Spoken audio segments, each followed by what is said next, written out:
Hello friends, welcome to my YouTube channel. कैसे हैं आप? आई होप आप अपनी पढ़ाई बहुत अच्छे से कर रहे होंगे।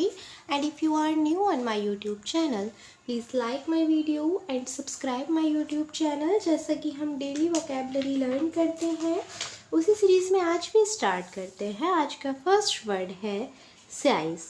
SEIZ इसकी स्पेलिंग होती है। साइज़ ये वर्ब होता है, इसका मीनिंग होता है कब्जे में करना, मजबूती से पकड़ना। सो सिनोनिम हो जाएंगे grab, clutch, snatch, confiscate. Size होता है एक तरीके से मजबूती से पकड़ना, कस के पकड़ना, कब्जे में करना। सो सिनोनिम आपको लर्न रखने हैं ग्रैब यानी कि इस चीज़ को पकड़ना कस के, मजबूती से, क्लच, स्नैच, कॉन्फिस्केट। एंड जब साइज का मीनिंग होता है कब्जे में करना, तो एंटोनिम हो जाएंगे उस चीज़ को दान में दे देना या उसको जाने देना। सो गिव या डोनेट आपके एंटोनिम हो जाएंगे साइज़ के, क्योंकि साइज़ का मीनिंग होता है कब्जे में करना, मजबूती से पकड़ना। सो grab, clutch, snatch, confiscate synonym हो जाएंगे, एंटोनिम हो जाएंगे गिव या डोनेट, दान में देना या जाने देना। नेक्स्ट वर्ड है सेल्डम। सेल्डम एडवर्ब होता है, इसका मीनिंग होता है कभी कभी, यानी कि जो चीज़ कभी कभी होती है, अक्सर नहीं होती है, कभी कभी हो, उसको कहते हैं सेल्डम। सो सिनोनिम हो जाएंगे हार्डली एवर, कभी कभार हो, रेयरली, इनफ्रिक्वेंटली, यानी कि जो लगातार न हो। सो आपके एंटोनिम हो जाएंगे सेल्डम के ऑफन एंड फ्रिक्वेंटली, जो अक्सर हो। नेक्स्ट वर्ड है सिलेक्शन। सिलेक्शन नाउन होता है, इसका मीनिंग होता है चयन या निर्वाचन। सिनोनिम हो जाएंगे अस्टॉर्टमेंट, चॉइस, रेंज, कलेक्शन। एंड जब सिलेक्शन का मीनिंग होता है निर्वाचन या चयन, तो एंटोनिम के हो जाएंगे रिजेक्शन, यानी कि चयन ना होना, या किसी चीज़ में जब आपको सफलता ना मिले, या एलिमिनेशन यानी कि अलग कर देना। क्योंकि सिलेक्शन होता है चयन, निर्वाचन। सिनोनिम हो जाएंगे assortment, choice, range, collection.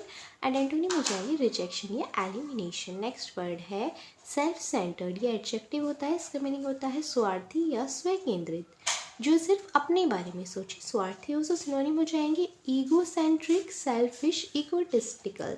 And जब सेल्फ सेंटर्ड का मीनिंग होता है स्वार्थी, तो एंटोनिम के हो जाएंगे सेल्फलेस या फिलैंथ्रोपिस्ट, जो एकदम परोपकारी हो, दूसरों के बारे में सोचे, काइंड हो। जेनरस भी आपका इसका एंटोनिम हो सकता है। तो सेल्फ सेंटर्ड क्या होता है?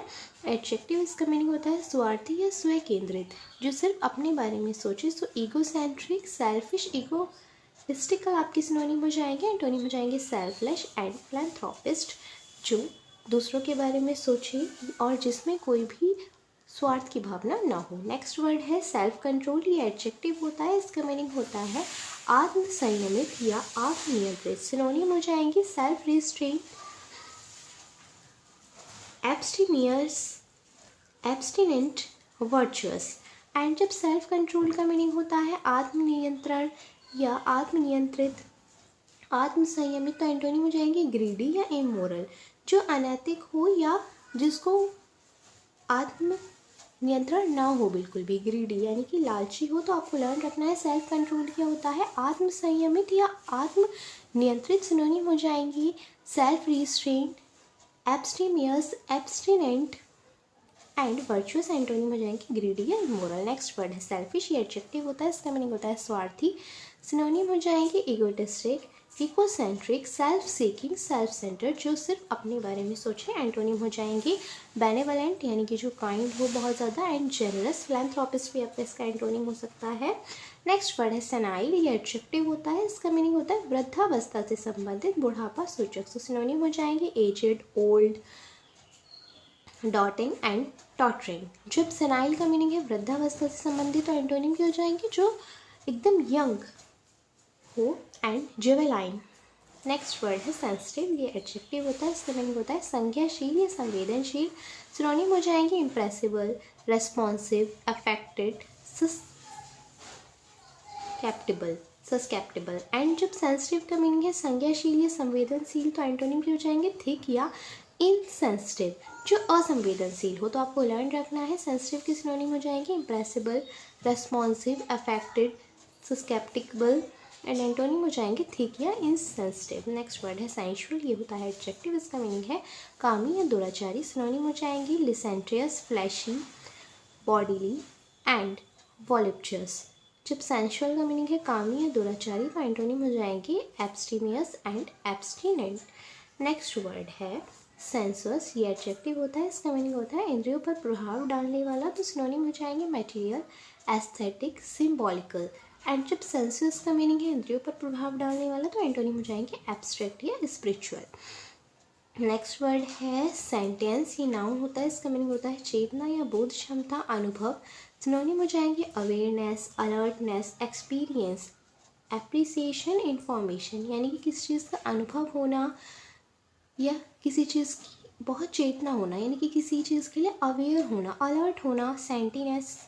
सेंटेंस होता है, सिनोनिम हो जाएंगे awareness, alertness, experience, appreciation, information. Antonym हो जाएंगे डिसरिगार्ड, अनफैमिलियरिटी, इग्नोरेंस, इनसेंसिटिविटी या नेग्लेक्ट, यानी कि लापरवाह। आपको लर्न रखना है सेंटेंस क्या होता है, चेतना, बोध क्षमता या अनुभव। So awareness, alertness, experience and appreciation, information synonym हो जाएंगे। एंटोनिम हो जाएंगे disregard, unfamiliarity, ignorance, insensitivity and neglect, यानी कि किसी चीज़ की परवाह न करने वाला, इग्नोर कर देने वाला।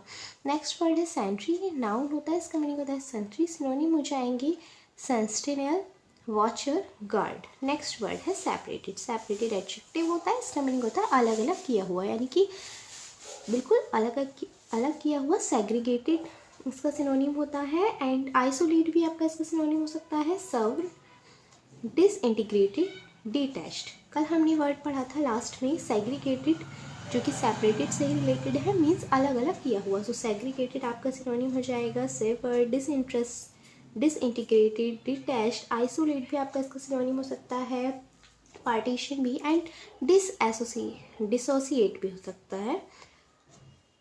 तो आपको लर्न रखना है segregated, savoured, disintegrated, detached, dissociate, part, separate, isolate, ये सभी आपके सिनोनिम हो सकते हैं सेपरेटेड के। एंटोनिम हो जाएंगे यूनाइटेड या इंटीग्रेटेड, यानी कि एकता में रहना, अलग अलग ना होना। जॉइंट भी आपका इसका एंटोनिम हो सकता है सेपरेटेड का। नेक्स्ट वर्ड है सीरेन, सीरेन एडजेक्टिव होता है, इसका मीनिंग है शांत या स्वच्छ। तो सिनोनिम हो जाएंगे ट्रैंक्विल, यानी कि शांत, काल्म, पीसफुल, क्वाइट। एंड जब सीरेन का मीनिंग होता है शांत या स्वच्छ तो एंटोनिम हो जाएंगे डिस्टर्ब या ट्रबल्ड। नेक्स्ट वर्ड है सीरियस, सीरियस एडजेक्टिव होता है, इसका मीनिंग होता है गंभीर या सच्चा। सिनोनिम हो जाएंगे grave, sober, solemn, momentous. And जब सीरियस का मीनिंग है गंभीर या सच्चा तो एंटोनिम क्या हो जाएंगे, जो ट्राइवल एंड इम्पॉर्टेंट, जो बहुत ज़्यादा महत्वपूर्ण ना हो। तो आपको लर्न रखना है सीरियस क्या होता है, गंभीर, सच्चा। सिनोनिम हो जाएंगे grave, sober, solemn, momentous. And antonym हो जाएंगे ट्राइवल या अनइम्पॉर्टेंट, जो बहुत ज़्यादा आवश्यक न हो। सो ये थी आपकी आज की क्लास। आप वोकैबलरी को अच्छे से लर्न करती रहिए मेरे साथ, क्योंकि वोकैबलरी बहुत इंपॉर्टेंट है आपकी सभी एग्ज़ाम्स के लिए। Thank you.